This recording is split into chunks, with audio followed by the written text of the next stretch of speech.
사도신경으로 신앙 고백하겠습니다.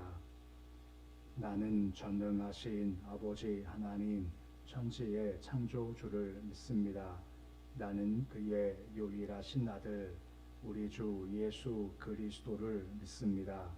그는 성령으로 잉태되어 동정녀 마리아에게서 나시고 본디오 빌라도에게 고난을 받아 십자가에 못 박혀 죽으시고 장사된 지 사흘 만에 죽은 자 가운데서 다시 살아나셨으며 하늘에 오르시어 전능하신 아버지 하나님 우편에 앉아 계시다가 거기로부터 살아있는 자와 죽은 자를 심판하러 오십니다.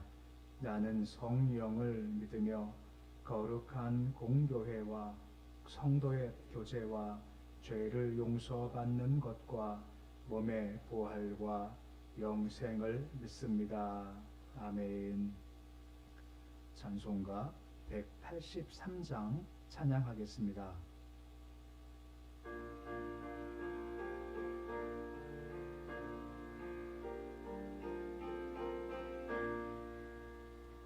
빈들의 마른 풀같이 시들은 나의 영혼 주님이 약속한 성령 간절히 기다리네.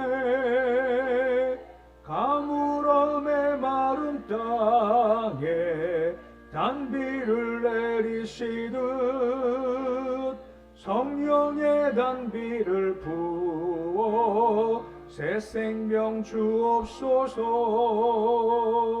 반가운 빗소리 들려 산천이 춤을 추네. 봄비로 내리는 성령 내게도 주옵소서. 가물음의 마른 땅에 단비를 내리시듯 성령의 단비를 부어 새 생명 주옵소서. 절 따라 우로를 내려 조목이 무성하니 갈급한 내 심령 위에 성령을 부소서. 가물음의 마른 땅에 단비를 내리시듯 성령의 단비를 부어 새 생명 주옵소서. 잠되신 사랑의 언약 어길 수 있사오랴. 오늘의 급족한 은혜 주실 줄 믿습니다. 가물음의 마른 땅에 단비를 내리시듯 성령의 단비를 부어 새 생명 주옵소서. 아멘.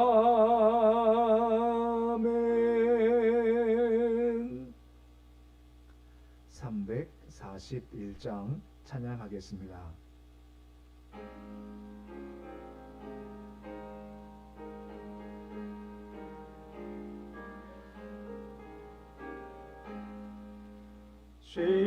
십자가를 내가 지고 주를 따라갑니다. 이제부터 예수로만 나의 보배 삼겠네. 세상에서 부귀영화 모두 잃어버려도 주의 평안 내가 받고 영생 복을 받겠네. 주도 곤욕 당했으니 나도 곤욕 당하리. 세상 사람 간사나 예수 진실합니다. 예수 나를 사랑하사 빛난 얼굴 보이면 원수들이 미워해도 염려할 것 없겠네. 내가 핍박 당할 때에 주의 품에 안기고 세상 고초 당할수록 많은 위로 받겠네. 주가 주신 기쁨 외에 기뻐할 것 무엇냐. 주가 나를 사랑하니 기뻐할 것뿐일세. 아멘.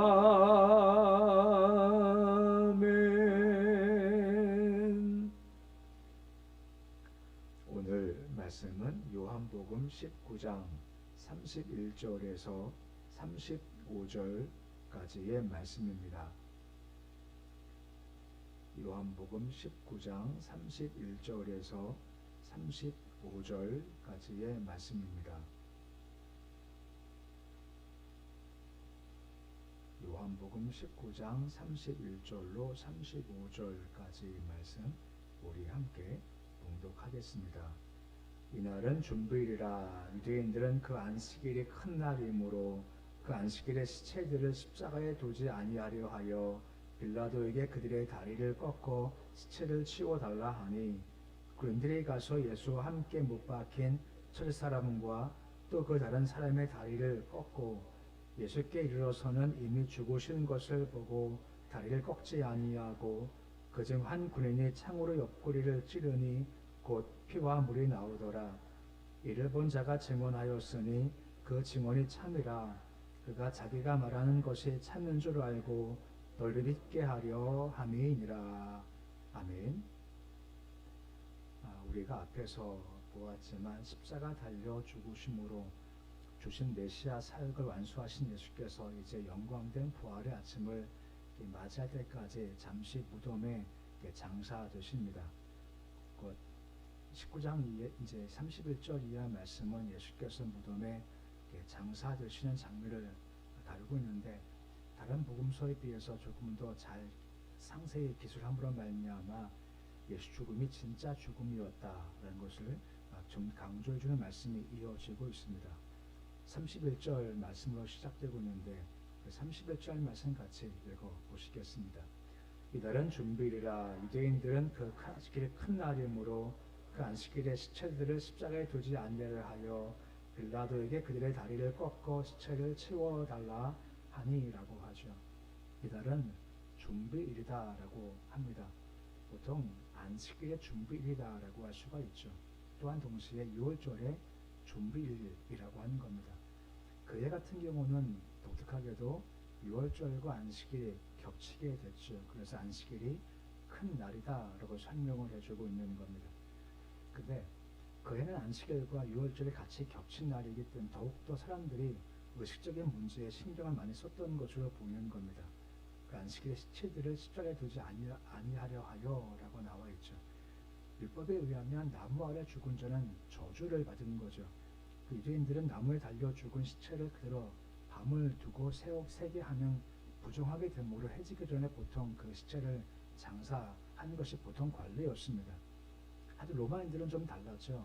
십자가형 당한 시체를 그냥 두면 이걸 짐승이 와서 먹지 않습니까? 그러면 그것이 좀 잔인하죠. 그래서 이 처벌 사용법의 전시 효과를 높이고자 그냥 둔 겁니다. 평일 같은 유대인들도 그냥 뒀겠지만 이달은 큰 날, 큰 안식일이기 때문에 그냥 두면 안 되기 때문에 로마인들한테 이것을 빨리 좀 처리해달라고 지금 부탁을 하고 있다라고 하는 것입니다. 잘 보면 의식법 참 잘 지키지 않습니까? 예수의 사형을 위해서 재판할 때도 그들은 의식법을 잘 지켰죠. 곧 이방인의 집에 가면 부정해지기 때문에 그것을 방지하기 위해서 빌라도 관중에 들어가지 않지 않습니까? 그냥 밖에서 그냥 재판 과정을 밟고 있죠. 하지만 메시아를 죽인 도덕적이고 종교적인 범죄는 의식하지 못하고 다시 이번도 그냥 의식적인 법만 준수하고자 하는 겁니다. 재판 과정 중 거짓이 있었고 그리고 속임이 있었고 선동이 있었지 않습니까? 진실치 못한 것은 전혀 신경 쓰지 않고 형식적인 것만 강조하는 모습을 지금 볼 수 있다라고 하는 겁니다. 이것이 그들이 가진 한계라고 하는 거죠. 그러니까 중심이 달라요. 얘기하지만 신본주의와 인본주의 차이가 무엇입니까? 신본주의는 하나님 중심인 거고 인본주의는 사람 중심이다라고 하는 겁니다. 사람들은 외식은 보지 않습니다. 겉모습은 보기 때문에 여기만 신경 쓰지만 그 마음은 모르기에 그 마음 별로 관심을 주지 않는 것이 바로 외식과 가식인 것인데 지금 대제사장들의 전형적인 그런 모습을 가지고 있는 겁니다. 예수를 체포할 때부터 있었던 말씀드렸지만 거짓, 속임, 선동은 개의치 않습니다. 단 보이는 부분만 지금 신경 쓰고 있는 모습을 보이고 있죠. 이것이 그들이 가진 큰 한계였고 그들이 온전치 못한 모습을 가진 모습이다라고 할 수가 있는 겁니다. 아무튼 이런 가식적인 것을 위해서 그들이 다리를 꺾어 씌워달라라고 하는 겁니다. 십자가형 여러 말씀드리지만 십자가형에 죽는 것은 숨을 못 쉬어 죽는 거죠. 그래서 십자가에 박히면 그 발 밑에 무엇이 있습니까? 발 받침대가 있죠. 그래서 받침대에 힘을 주고 다시 몸을 이렇게 밀어 올리는 겁니다. 그러니까 십자가에 못을 박으면 끈을 묶지만 몸에 이렇게 축 처지거든요. 그러면 횡격막이 심장을 꽉 누른답니다. 그러면 숨을 못 쉰대요. 숨 쉬려면요 다시 발에 힘을 주고 밀어 올린다는 겁니다. 그럼 다시 균형을 잡고 숨을 쉴 수 있어서 또 생명이 연장되는 거죠. 근데 만약에 다리를 쾅 쳐가지고 다리가 부러지면 몸을 들어 올리지 못하기 때문에 쉽게 목숨이 끊어진다라고 하는 거 그렇게 해달라 지금 부탁을 하고 있는 겁니다. 32절에 실제 실행하는 모습이 나오죠. 다리를 꺾었다라고 하는 겁니다. 첫째 사람과 그 다음 사람 다리를 꺾었다라고 설명이 되어주고 있습니다. 아마도 빌라도가 허락한 이유 중 한 가지가 뭐냐면 예수에 대한 양심의 가책이 있어서 그래 고통시간 단축해주자 하고 이제 그렇게 허락한 것으로 좀 보이는 겁니다. 아무튼 첫째와 두 사람은 꺾었지만 예수는 좀 달랐죠. 33절 말씀 보시면 어떻게 말씀되어져 있습니까? 33절인데 말씀같이 읽어보시겠습니다. 예수께 이르러서는 이미 죽으신 것을 보고 다리를 꺾지 아니하고 라고 하죠. 이미 죽은 것을 보았다라고 하는 겁니다. 어제 말씀했지만 십자가 달린 시간이 보통 오전 9시, 운명한 시간이 오후 3시이죠. 6시간 정도 십자가 위에 계셨던 겁니다. 근데 예수는 돌아가셨지만 다른 도안들은 살아있지 않습니까? 예수께서 빨리 돌아가신 거죠.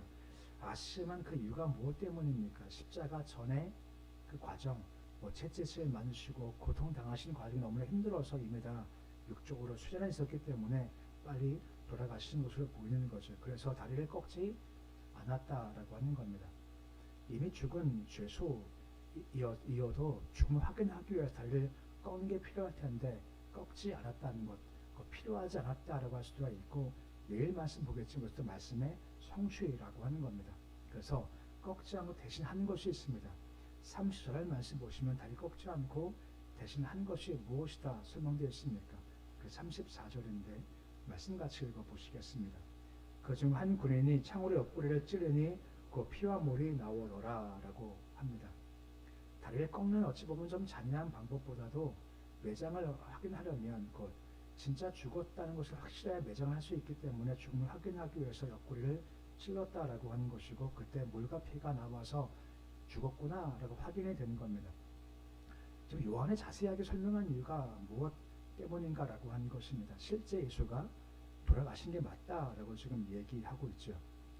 예수 부활 이후에 예수 부활한 거 아니야 했던 여러 가지 반대편의 얘기 중 한 가지가 무엇입니까? 기절설이라는 거죠. 그냥 죽으신 것이 아니라 그냥 잠시 기절하는 거 착각해서 묻은 거다라고 해서 그 거짓 소문이 많이 퍼졌죠. 그렇지 않다는 겁니다. 로마 군병이 직접 확인했다는 것이고 찔렀을 때 물과 피가 나왔다라고 설명해 주고 있는 겁니다.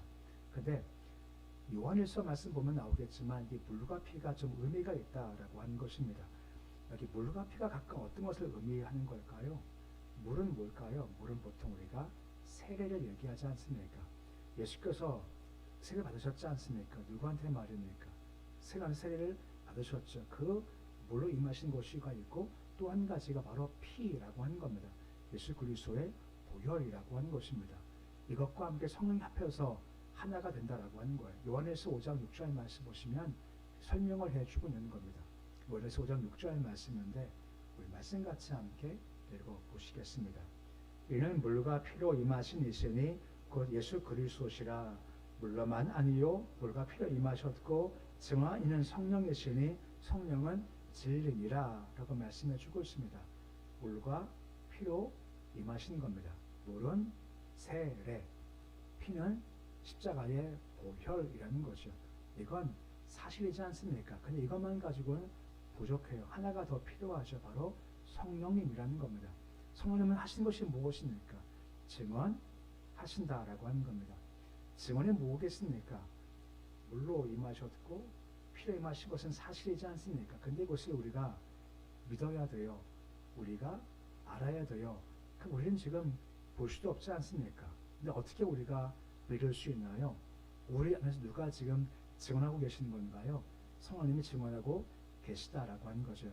그것 물로 임하시고 피로 임하신 걸 우리가 지금 모르지만 성령님께서 증언하시니 우리가 지금 이해할 수 있고 믿을 수 있고 말씀해 주신다라고 하는 겁니다. 그래서 요한에서 5장 7절 8절 말씀 이어서 보시면 다음과 같이 한 번 더 이어지는 말씀이 있습니다. 우리 말씀 같이 함께 읽어 보시겠습니다. 증언하는 이가 셋이니 성령과 물과 피라. 이 셋은 합하여 하나이라 라고 말씀해 주고 있는 것이 함께 가는 거죠. 물과 피는 사실이면 성령님은 그것을 우리에게 증언한다라고 하는 거죠. 많이 말씀드렸죠. 성부 하나님은 계획하시고 성자 예수님은 실행하시고 성령 하나님은 적용시키신단 말입니다. 곧 아무리 예수의 오심과 십자가의 죽음이 사실이어도 내가 안 믿으면 이건 나와 아무 관계가 없는 겁니다. 이게 믿어져야죠. 누가 믿게 성령께서 믿게 해 주신다라고 하는 겁니다. 이것이 함께 갈 때 이것이 온전할 수가 있다. 물과 피로 오셨다라고 할 수가 있는 겁니다. 그리고 35절 마지막 절 말씀인데 뭐라 말씀해 주고 있습니까? 우리 말씀 같이 함께 35절 말씀 읽어 보시겠습니다. 이를 본 자가 증언하였으니 그 증언이 참이라. 그가 자기가 말하는 것이 참인 줄 알고 너희를 믿게 하려 함이니라 라고 말씀해 주고 있습니다. 요한은 지금 십자가형은 직접 목격한 사람이지 않습니까? 예수의 죽음 확실성을 재산 강조하고 있는 겁니다. 그러면 왜 죽으셨다 강조할 이유가 무엇 때문일까요? 그건 요한이 당시 있었던 그 당시 교회에 침투한 이단 때문이었습니다. 많이 들어보셨을 거예요. 영지주의라고 말입니다. 이 영지주의의 가장 대표적인 것이 바로 가현설이라는 겁니다. 예수가 실제가 아니라는 겁니다. 그러니까 예수가 실제적인 몸을 가진 분이 아니었고 단지 환영이었다는 겁니다. 환영은 뭐라 설명할 수 있을까요? 실체가 아니에요. 그냥 껍데기에 불과한 존재였다라고 하는 것이고 더 이유감이 예수의 삶이 일상적인 생활을 하지 않았고 예수의 삶은 탄생은 전부 다 환상이었다 얘기를 하는 겁니다. 이것이 교회에 계속 침투해 들어오다 보니까 이게 문제가 돼서 아니야 예수님은 진짜 사람이셨고 실제 고통을 당하신 분이야 라고 얘기를 하고 있는 겁니다. 왜냐하면 예수님은 유월절 어린 양이지 않습니까? 어린 양은 실제예요. 실제 죽고 피 흘려 죽어서 죄를 속했다. 이것이 예수 그리스도의 모습이죠. 그런데 사람이 아니시라는 겁니다. 그러면 사람이 아니래요. 고통이 없고 고난도 없고 아픔도 없고 죽음도 없는 겁니다. 그런 모든 진리가 다 무너진다라고 하는 겁니다. 계속해서 우리가 볼 때는 말도 안 된다 싶지 모르겠지만 그 당시 이것이 참 교회를 힘들게 했다라고 하는 그래서 예수께서는 진짜 인간이셨고 실제 고통을 당하시는 거고 고난 당하셨고 아픔을 당하시는 거다 강조해주고 있는 겁니다. 이게 우리의 신앙생활이지 않습니까? 우리 신앙생활도요 머리가 아니라 몸이 가지 않습니까? 신앙생활이죠. 오늘 교회에 오셨죠. 더운 길이지 않습니까? 생각은 쉬워요. 생각은 내일 새벽에 일어나서 교회 가야지. 얼마나 쉽습니까? 그럼 다 할 수 있죠. 근데 신앙생활은요 실제 깨어나야 돼요. 그리고 실제 걸어와야 돼요. 이게 신앙생활이죠. 머리로야 원 사랑할 수 있죠. 근데 실제는 생각이 참 힘들지 않습니까? 신앙생활은 실제라고 하는 겁니다. 실제이기 때문에 필요한 게 뭔지 아십니까? 능력이 필요한 겁니다. 성령 충만이 필요한 이유가 뭐겠습니까? 능력이 있어야 실제 감당할 수 있게 된다라고 하는 거죠. 아까 보았지 않습니까? 물과 피와 성령 말입니다. 성령이 계셔야 능력의 신앙생활이 가능하기 때문에 이것이 필요하고 그래야 실제가 될 수 있다라고 하는 겁니다. 그래서 요한이 계속 예수가 진짜 죽으신 거고 진짜 고통 당하시는 거다. 내가 목마르다 말씀하시는 거다. 계속 강조해주고 있는 겁니다.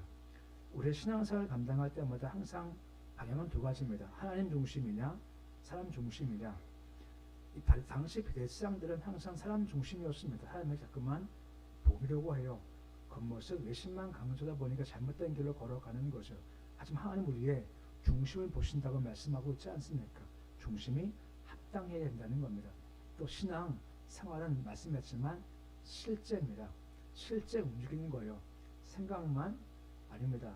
계획만 아닙니다. 실제 거기를 걸어갈 때 고난도 아픔도 갈등도 어려움 시험도 다가오게 되는 거죠. 그러기에 성령 충만이 필요한 겁니다. 그래야 이것을 뚫고 갈 수가 있는 모습이 될 수가 있다라고 하는 것이고 성령 충만이 있어야만 감동함과 그의 길을 걸어갈 수가 있게 된다라고 하는 겁니다.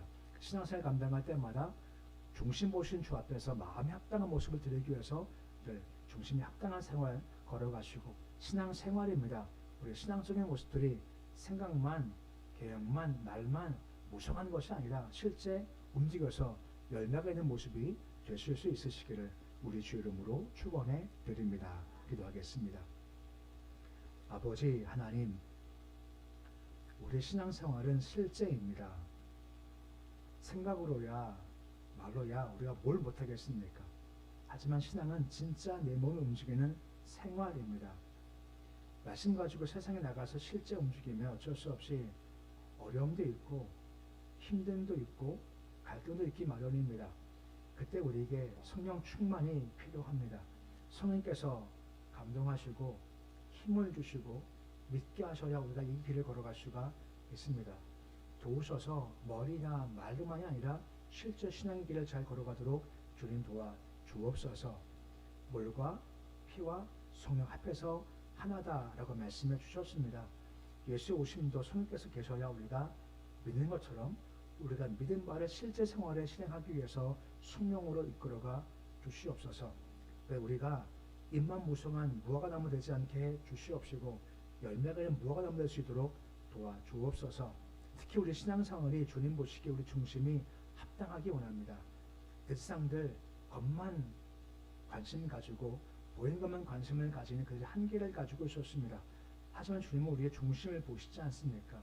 겉의 거룩만이 아니라 진짜 속의 거룩을 보시는 것이 하나님의 관점이시기에 사람 중심 말고 하나님 중심으로 우리 마음 중심 주께 연락될 수 있을 만큼 아버지 신실한 신앙생활 잘 감당하시도록 주여 도와 주시옵소서.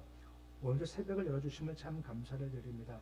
새벽의 주를 바라보는 마음, 새벽의 주를 향하는 그런 간절함을 우리 심령과 허락하여 주시옵시고 주를 찾고 주를 구하고 간절히 추구할 때 하늘 것으로 땅에 길는 것으로 우리 심령을 채워주시길 소망하며 무엇보다 예수를 더 깊이 알아갈 수 있는 이 새벽의 좋은 시간 될 수 있도록 주여 도와 주옵소서. 예수님 간구할 때 믿음을 도와주옵시고 분명 좋은 것 주시는 아버지를 향한 믿음을 가지고 기도하게 하시되 특별히 기도할 때마다 하나님이 나의 아버지이심을 아버지가 전능하신 분이심을 늘 기억하며 간구하고 주께 구해서 필요를 얻을 수 있도록 주께서 인도하여 주시옵소서. 오늘 주일날입니다. 주가 세우신 복된 날입니다. 이 복된 날 새벽부터 우리가 마음 들여 정성 들여 준비했사오니 오늘 하루에 복의 복을 도와주시길 소망합니다.